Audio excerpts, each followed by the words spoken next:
అదను దాటింది అని ఆందోళన చెందవద్దు. మారుతున్న కాలంతో పాటు వాతావరణ పరిస్థితుల్లోనూ మార్పు వచ్చింది. కాలానుగుణంగా రుతుపవనాలు సకాలంలో రాలేదు. వర్షాలు పడకుండా ఆలస్యం అవుతోంది. దీంతో పంటల సాగుపై రైతులు ఆందోళన చెందుతున్నారు. కానీ వివిధ పంటల్ని విత్తుకోవడానికి సమయం దాటలేదని రైతులు ఆందోళన చెందవద్దని జమ్మికుంట కృషి విజ్ఞాన కేంద్రం సీనియర్ శాస్త్రవేత్త మరియు హెడ్ డాక్టర్ ఎస్ వెంకటేశ్వరరావు సూచించారు. వానాకాలంలో వాతావరణ పరిస్థితులకు అనుకూలంగా పంటల సాగు చేసుకోవచ్చని సూచిస్తున్నారు.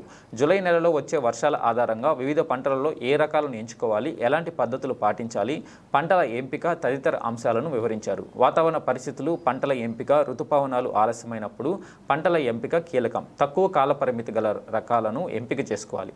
10-15% ఎక్కువ విత్తనాలను వేసుకోవాలి. నీటి వినియోగం తక్కువగా ఉండే పంటలను, బెట్ట పరిస్థితులను తట్టుకునే పంట రకాలను వేసుకోవాలి.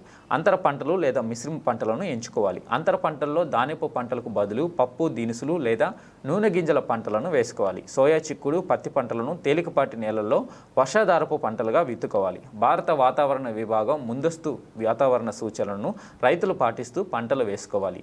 వరి పంట, వరిలో దీర్ఘకాలిక రకాలకు 140 నుంచి 150 రోజులు నార్లు పోసుకోకూడదు. వరి నార్లు పోయడానికి మధ్యకాలిక రకాలకు 130 నుంచి 135 రోజులు. 10 జూలై వరకు స్వల్పకాలిక రకాలకు 120 నుంచి 125 రోజులు.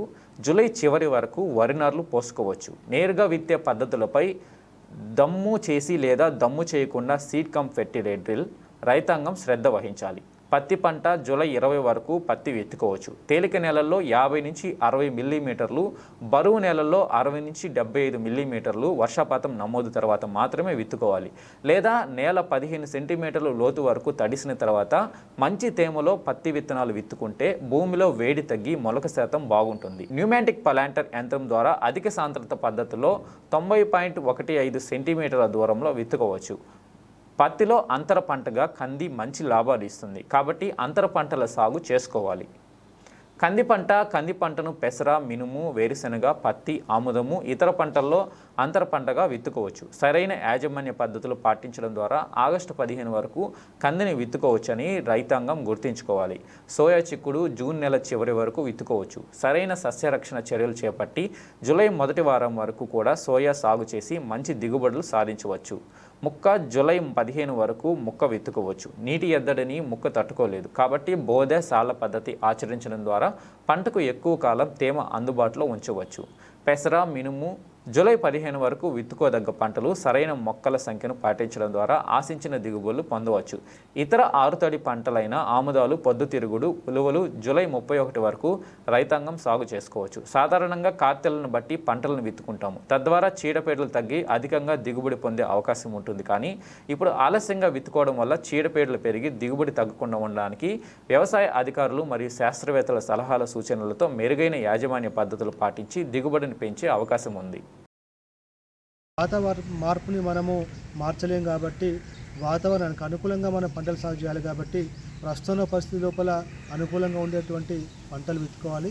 అటువంటి పంటల లోపల కొంత దిగుబడులు తగ్గే అవకాశం ఉంది కానీ పూర్తిగా తగ్గే అవకాశం లేదు.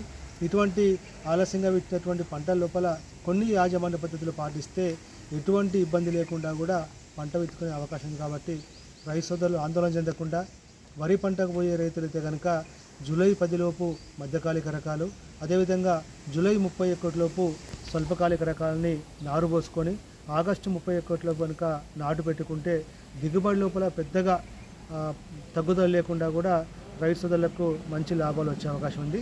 అదేవిధంగా ఆరుతడి పంటలు అన్నీ కూడా జూలై 15 లోపు వరకు మనం విత్తుకోవచ్చు. కాబట్టి రైతు సోదరులు ఈ మధ్యపడేటువంటి వర్షాలను దృష్టిలో పెట్టేసుకొని ఆ వర్షాలు పడిన తర్వాత పంట విత్తుకుంటే లాభకరంగా ఉంటుంది.